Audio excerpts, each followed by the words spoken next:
Ericsson CEO says the company is still in the market for more acquisitions, albeit smaller ones, after splurging over $7 billion to buy networking company Cradlepoint and communication platform Vonage.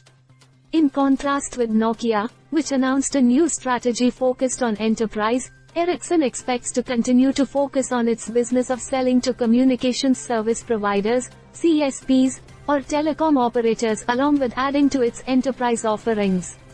While the global enterprise business, which revolves around private 5G and automating factories, has yet to grow significantly, it has been a melting pot of partnerships between equipment makers, mobile operators and big technology companies. We will need to add to our enterprise offerings, so you will see smaller acquisitions, CEO Borja Ekholm told Reuters on the sidelines of the Mobile World Congress, MWC, in Barcelona on Monday.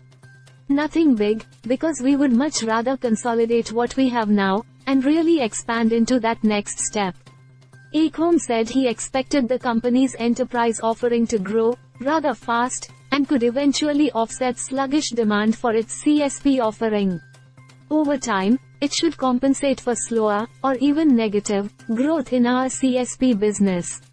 It's so much smaller today but, longer term, clearly the ambition is to have a more balanced portfolio.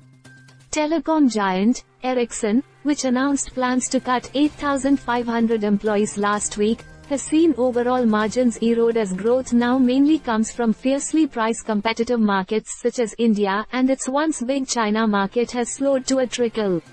The promise of future growth in enterprise business has attracted telecom equipment makers hit by a slowdown in demand as mobile operators put a brake on new orders while they use inventory built up during the pandemic. Ekholm expects demand to recover over time as network traffic growth continues to rise. The reality is you still need to build out over time, he said.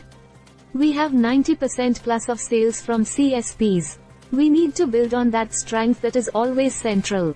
This story has been published from a wire agency feed without modifications to the text. Only the headline has been changed.